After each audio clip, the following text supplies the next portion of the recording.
Orang kadang nanya, kenapa tanda tangannya nggak dicetak aja gitu, atau nggak usah tanda tangan gitu, kenapa harus ditandatangani basah seperti ini, kan udah capek nulis buku, kenapa harus capek-capek lagi. Bagi saya, menandatangani secara langsung ribuan buku ini, itu yang pertama tidak melelahkan, dan yang kedua adalah itu ikatan emosional saya dengan pembaca saya. Dan saya selalu berusaha setiap tanda tangan saya itu membaca bismillah dan sholawat, karena itu sekaligus ikatan spiritual saya dengan pembaca saya.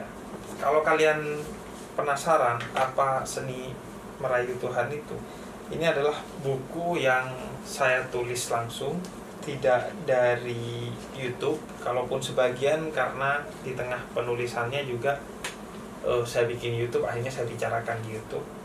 Tapi secara umum ini buku utuh yang kemudian berbicara tentang bagaimana sebaiknya hubungan kita dengan Tuhan, baik dalam keimanan ataupun dalam peribadatan. Seringkali iman kita itu hanya warisan, dan seringkali peribadatan kita itu hanya gerakan formal, simbolik saja, sehingga kita nggak pernah mendapatkan apa-apa dari ibadah dan iman itu, kecuali ya menunaikan kewajiban saja dan menjalaninya sebagai beban atau keterpaksaan, minimal tanpa kesadaran. Buku ini mengajak kita untuk beriman dengan lebih dalam lagi, lebih bertanggung jawab, lebih berdaulat, sekaligus juga mengajak kita menyelami makna-makna dari ibadah kita. Apa itu sholat, apa itu sholawat, apa itu zikir, apa itu bismillah.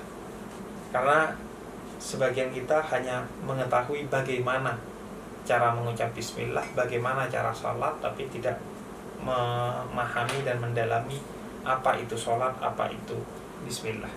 Sehingga ya baca bismillahnya nggak pernah khusyuk, sholatnya juga nggak kunjung khusyuk.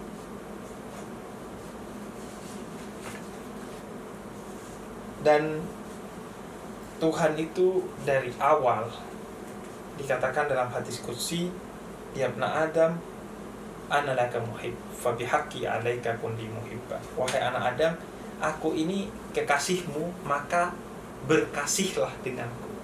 Tuhan itu kekasih, kekasih kita.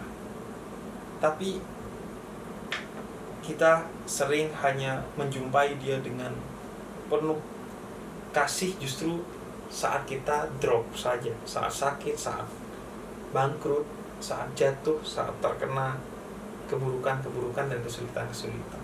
Dan pendekatan kita juga formal-formal aja ya, ibadah sebagai formalitas. Padahal kalau kita betul-betul menghayati Tuhan sebagai kekasih kita, ya kita akan merayu dia dengan sebaik-baiknya, seperti kita merayu kekasih kita, dan beribu-ribu, berjuta-juta, serta bermiliar-miliar kali lebih nyeni dari rayuan kita kepada kekasih kita.